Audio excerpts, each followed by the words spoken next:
Good morning friends. मेरा नाम है रवि सुल्तानेकर और आज मैं एक और वीडियो लेकर के आया हूं साइबर सिक्योरिटी पे। तो चलिए दोस्तों, आज की वीडियो में हम लोग समझेंगे आईटीएसएम के दो और बहुत ही इंपॉर्टेंट डोमेन। एक का नाम है असेट मैनेजमेंट, दूसरा है एक्सेस कंट्रोल।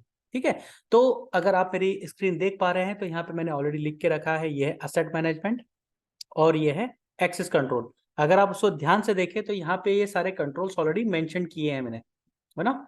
तो पहले तो ये समझते हैं कि इन दोनों कंट्रोल्स का मतलब क्या होता है। देखिए, जैसा कि नाम बता रहा, एसेट मैनेजमेंट का मतलब होता है मेरे सारे जो कंपनी के एसेट्स हैं उनको मैं कैसे मैनेज करता हूँ। ठीक है, अब असेट्स का मतलब क्या होता है दोस्तों? असेट का मतलब वो है, वो सारी चीजें जो कंपनी के बुक्स में कोई वैल्यू रखती हो।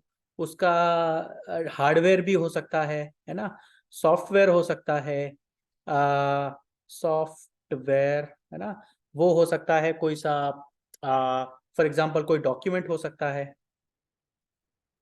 डॉक्यूमेंट के साथ में वो कोई डिवाइस हो सकता है, राइट, कोई फाइल हो सकती है ना। पीपल, लोग, वो भी एक, पीपल, वो लोग, ये भी एक असेट होते हैं। तो असेट का मतलब वो सारी चीजें जिनका कंपनी में कोई वजूद है या वो कोई वैल्यू रखते हैं, वो सभी असेट्स होते हैं। उसको हम लोग कैसे मैनेज करते हैं, ये जो शीट है, ये जो कंट्रोल है, ये वो बताता है। अगर आप ध्यान से यहाँ पे देखें तो ये क्या बोल रहा है, 4.1.1। हालांकि ये 4 नहीं होता है, बेसिकली 8 होता है। वो मैंने डोमेन के हिसाब से 1 2 3 4 के हिसाब से लिखा है। इन्वेंट्री ऑफ असेट, देखिए इसमें ये पांचों चीजें बड़ी मायने रखेगी। एक तो inventory of asset, inventory of asset का मतलब ये है कि जैसे आपकी डिवाइसेस की जितनी भी लिस्ट है वो आपको बहुत ही अच्छे से मेंटेन करके रखनी होगी, स्पेशली जब भी आईएसओ ऑडिट होने वाला है। तो अगर फॉर एग्जांपल आप पहली पहली बार आईएसओ का आपका ऑडिट होने जा रहा है तो मैं आपको सजेस्ट करूंगा कि ये इन्वेंट्री शीट को बहुत ही अच्छे से आप मेंटेन करके रखिए। उसमें बेयर मिनिमम इंफॉर्मेशन होना चाहिए। देखो, आप कैसे बनाते हो आपकी इन्वेंटरी शीट, आईएसओ ये नहीं बोलता है, ये सब एक फ्रेमवर्क है। आप कैसे बनाते हो आपके ऊपर है, पर मिनिमम, बेयर मिनिमम चीजें वहां पे होना चाहिए। फॉर एग्जांपल क्या, अगर आप यहाँ देखें मेरी शीट को तो देखिए यहाँ पे मैंने ध्यान एक एक आपको एक एग्जाम्पल दिया है। जिसको भी एग्जाम्पल देना हो वीडियो कॉज करके देख सकता है। इसमें असेट का नाम, फॉर एग्जाम्पल उसकी एक फायरवॉल है, तो फायरवॉल जो कि बैंगलोर की, तो FWBLR01, ये उस फायरवॉल का नाम है। ये क्या है? एक फायरवॉल है। उसका आईपी एड्रेस 10.2.2.3, उसकी लोकेशन है बैंगलोर। इसी में एक नाम दे रहा हूँ, सीरियल नंबर है उसका FW27 कुछ कुछ कुछ कुछ। ठीक है, वेंडर इसका है पालो ऑल्टो। ठीक है, उसका ऑनर क्या है, ये बहुत बहुत जरूरी है और ये बड़ा ही इंपॉर्टेंट रहता है कि आप हर असेट के ऊपर किसी ना किसी को मैप करके रखिए, है ना। वो असेट है तो उसका ऑनर कौन है, अगर फायरवॉल है, राउटर है, स्विच है, लैपटॉप है, डिवाइस है, वो किसका है, राइट। अब इस पे अवॉइड कीजिए ग्रुप का नाम देने का, आईटी, नेटवर्क, नेटवर्क ग्रुप, ये अवॉइड कीजिए, क्योंकि आईएसओ कहता है कि आपकी अकाउंटेबिलिटी जो है वो तय होनी चाहिए। अगर आप एक ग्रुप को बोलते हैं कि ये फायरवॉल उस ग्रुप की है, तो ग्रुप में मतलब सबकी है वो। तो अकाउंटेबिलिटी वैसे भी किसी की नहीं होती, जब सबकी जिम्मेदारी रहती है मतलब किसी की जिम्मेदारी नहीं रहती, राइट। और प्रायोरिटी, प्रायोरिटी का मतलब ये है कि ये कैसी है फायरवॉल, मतलब बहुत हाई प्रायोरिटी है, P1 है, P2 है, P3 है, वो आप रखिए। और लेबलिंग, लेबलिंग और प्रायोरिटी दो अलग अलग चीजें हैं। लेबलिंग बोलती है कि वो उसके जो इन्फॉर्मेशन है, क्लासिफिकेशन है, जो डाटा क्लासिफिकेशन है, वो क्या है, उसमें मोस्टली रहता है, एक मिनट यहाँ लिख देता हूँ वरना लोगों को कंफ्यूजन भी हो सकता है। उसमें होता है कॉन्फिडेंशियल, कॉन्फिडेंशियल, ठीक है। उसके बाद में होता है रिस्ट्रिक्टेड, रिस्ट्रिक्टेड। एक्चुअली ऐसा जरूरी नहीं है कि जो मैं चार लिख रहा हूँ वही लेबलिंग आप रखो। लेबलिंग के तरीके होते हैं बेसिकली, कॉन्फिडेंशियल जैसा मैंने लिखा, रिस्ट्रिक्टेड, प्रोटेक्टेड और पब्लिक, है ना। रिस्ट्रिक्टेड मतलब कुछ ही लोगों को उसका एक्सेस मिलेगा, सबको हम लोग नहीं देंगे। प्रोटेक्टेड का मतलब ये होगा, फॉर एग्जाम्पल एक एक एक करके बोलूँ अगर, तो कॉन्फिडेंशियल का मतलब ये है कि ये बहुत हाईली सेंसिटिव फाइल है, मेरे यहाँ की कॉर्पोरेट की स्ट्रेटेजी है, इसमें बैलेंस शीट है, बहुत सारी कॉन्फिडेंशियल डाटा है कंपनी का, तो उसको आप लेबल करोगे कॉन्फिडेंशियल। रिस्ट्रिक्टेड का मतलब ये है कि ये ऐसी डिवाइस है या ऐसा डाटा है जो सबको मैं नहीं दे सकता है एक्सेस, यू नो। वो ऐसा है कि रिस्ट्रिक्टेड है। फॉर एग्जांपल फायरवॉल, ये एक रिस्ट्रिक्टेड की कैटेगरी में आती है कि ये है जरूर, ऐसा नहीं बहुत कॉन्फिडेंशियल है, लेकिन ये रिस्ट्रिक्टेड है, सबको मैं एक्सेस नहीं दूंगा, जो एडमिनिस्ट्रेटर है उसी को एक्सेस रहेगा, राइट। फिर आता है जैसे प्रोटेक्टेड, है ना।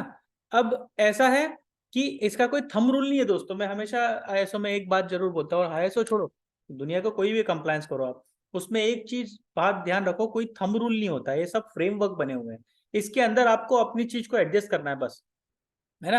प्रोटेक्टेड का मतलब क्या होता है? प्रोटेक्टेड का मतलब ये होता है सिर्फ जैसे मेरे लैपटॉप्स, राइट, वो ऐसे रिस्ट्रिक्टेड नहीं है, सबके लिए यूज होते हैं मतलब, राइट, लेकिन वो प्रोटेक्टेड है, उसमें मैंने एंड पॉइंट लगा दिया, ये लगा दिया, कुछ लगा दिया, तो आप अपनी कंपनी के अपने एनवायरनमेंट के हिसाब से उसको लेबल कर सकते हो। ऐसा जरूरी नहीं कि मैंने ये 4 लिखे तो इसी तरह से लिखे, और भी गाइडलाइंस होती है, आप उसको फॉलो कर सकते हो, उस हिसाब से आपको ये लेबल उसमें। और फोर्थ होता है पब्लिक, ये भी मैं लिख देता हूँ पब्लिक, राइट, इसे भी आपको करना पड़ेगा। पब्लिक का मतलब जैसे आपकी वेबसाइट है, उसको आप किससे बचा रहे हो? तो है ही पब्लिक यूज के लिए, राइट, कोई सेंसिटिव कॉन्फिडेंशियल डाटा नहीं, आप चाहते हो लोगों को पता चले, राइट, सो वो सारे डाटा होते हैं पब्लिक, राइट। तो इन सब में से ये किस किस कैटेगरी में आती है? मैं इसको बोलता हूँ ये रिस्ट्रिक्टेड कैटेगरी में आती है, ओके। और इसकी प्रायोरिटी है, लेट्स से ये है P2, ठीक है, प्रायोरिटी 2, इसका ऑनर है झंडू, ओके। तो ये एक उसका एग्जाम्पल है। इस तरह से आपको अपनी इन्वेंट्री को मैनेज करना पड़ेगा, आपको उसको मेंटेन करना पड़ेगा, ये बहुत इंपॉर्टेंट दोस्तों।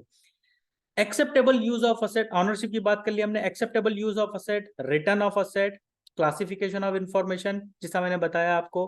मेरे हिसाब से तो ये शब्द ही सब कुछ बता रहे हैं आपको। एक्सेप्टेबल यूज ऑफ असेट जो होता है दोस्तों, ये एक तरह की एक पॉलिसी होती है ना, एक डॉक्यूमेंट होता है जिसमें 10-12 पेज का डॉक्यूमेंट होता है, जिसमें आप सभी से ये लिखवाते हो कि ये जो ऑफिस के जो मेरा लैपटॉप है, मैं इसको सिर्फ काम के लिए यूज करूंगा, मैं गीता पे हाथ रख के कसम खाता हूँ, इसका मैं और कोई दुरुपयोग नहीं करूंगा, वो सब चीजें, ठीक है ना। तो वो कैसे आप लिखते हो एज एस एडलवेज, वो आपके ऊपर है, लेकिन ये होना चाहिए। उसमें कुछ बेसिक चीजें, बेसिक एलिमेंट्स हैं आईओएस की जो होना चाहिए, जो कि सिक्योरिटी को ध्यान में रखते हुए किए गए हैं। For example acceptable use of asset में क्या होना चाहिए? मैं कॉन्फिडेंशियली मेंटेन करूंगा, इंटीग्रिटी मैंने वो करूंगा, मैं इसकी अवेलेबिलिटी का ध्यान रखूंगा, मैं इसका कहीं डाटा कॉम्प्रोमाइज नहीं करूंगा, उसको कहीं और यूज नहीं करूंगा, बस खलास। उसके बाद आप किस शब्दों में उसको पिरोते हो जाएगा, लेकिन ये 4-5-6 शब्द अपने दिमाग में डाल के रखो।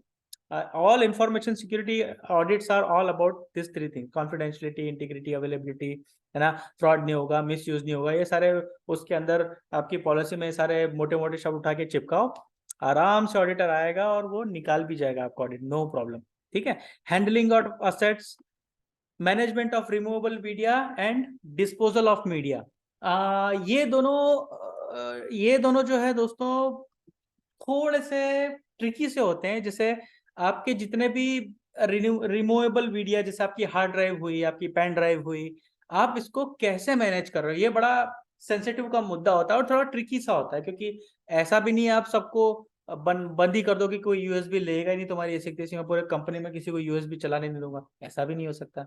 और ऐसा भी नहीं हो सकता मैं सबको दे दूं, हाँ भाई जिसकी मर्जी उठाओ और सारा डाटा कंपनी से उठा के ले जाओ, नहीं, ऐसा नहीं हो सकता।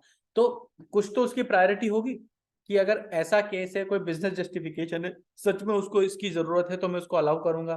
तो वो जो सच में जरूरत है, वो आप कैसे डिफाइन करोगे? वो management of removable media policy में आता है, ठीक है। तो आपके पास एज आई सेड पॉलिसी होना चाहिए दोस्तों, और उसमें भी मैंने कहा ना, कॉन्फिडेंशियलिटी, इंटीग्रिटी, अवेलेबिलिटी, ये भारी भारी वर्ड उठा के चिपकाओ आपके डॉक्यूमेंट में, और उसको ये बताओ, जो भी आपका पॉलिसी बना रहे हो उसका कॉन्टेक्स्ट ध्यान में रखो। जैसे आप यहाँ पे कॉन्टेक्स्ट क्या है? मैनेजमेंट ऑफ रिमूवेबल मीडिया, तो हम सिर्फ मैनेजमेंट ऑफ रिमूवेबल मीडिया की बात करेंगे, उसमें बोलेंगे हम लोग चेंज मैनेजमेंट प्रोसेस फॉलो करते हैं। एक रिक्वेस्ट आती है, वो आईटी के पास जाती है, आईटी के पास साइबर के पास आती है, साइबर उसको रिव्यू करता है, जस्टिफिकेशन देखता है, प्रायोरिटी डिसाइड करता है, उसके बाद में अगर जरूरत हुई तो उसको एक्सेस करता है, एक्सेस दे देता है, वो भी लिमिटेड टाइम के लिए देता है, 24 आवर्स रहता है, उसके बाद रिमूव कर देते हैं हम लोग, एक्सेस निकाल लेते हैं, सारी चीजें, ठीक है ना। आप उसको कैसे मैनेज करते हो, कैसे स्टोर करते हो, कहाँ रखते हो, ये सारी चीजें जो है आपके उस पॉलिसी में आना चाहिए, राइट। डिस्पोजल ऑफ मीडिया जो होता है, हालांकि ये चीज एक्सेस कंट्रोल, ये जो 5वां डोमेन है, इसमें भी आती है, बट क्योंकि हम असेट मैनेजमेंट की बात कर रहे हैं, हम लोग उसको थोड़ा असेट मैनेजमेंट के हिसाब से ज्यादा देख रहे हैं।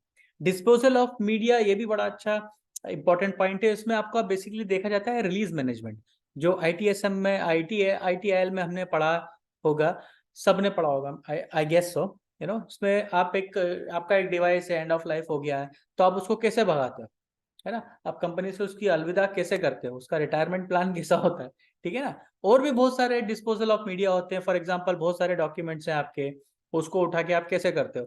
कोई सेंसिटिव कागज भी रह गया, उसके अंदर इंफॉर्मेशन है, वो चोरी करिए तो उसको आप कैसे डिस्पोज करते हो। तो हैमर होता है, हम बताते हैं कि हैमर है, हम उससे हार्ड डिस्क को तोड़ देते हैं, उसके बाद उसका फोटो लेते हैं। किसी का आईडी है ना, आईडी कार्ड, अगर आईडी कार्ड चोरी हो गया या उसने अपना रिटर्न किया, उसकी जरूरत नहीं, तो उसका आप क्या करते हो, वो आईडी कोई और चुरा लिया तो यहाँ पे हो गया तो information security is all about हो गया तो, है ना। थ्रेट आया नहीं, कुछ हुआ नहीं, लेकिन हो गया तो वो हो गया तो को सोच करके आपको अपनी पॉलिसी में ये सारे एलिमेंट को बना करके एक पूरा फ्रेमवर्क बनाना होगा, राइट। अगर किसी को इस डोमेन में कोई भी डाउट हो, कोई सैंपल चाहिए हो, anything if you have, feel free to contact me any time, I can help you more. As you guys know, थोड़े 8-10 मिनट के वीडियो में इसको पूरी तरह से समझा पाना ऑलमोस्ट मुश्किल हो जाता है, but still I try my best कि इसको बहुत अच्छी तरह से जितना हो सकता है समझाऊं। फिर भी अगर किसी को डाउट है तो बिंदास मुझे आप कमेंट्स में पूछ सकते हैं, मैं डेफिनेटली रिप्लाई करूंगा कि thanks for watching guys and wish you good luck. और अगले वीडियो में फिर मिलते हैं, वहां हम बात करेंगे access control as a domain की, ठीक है। Thank you.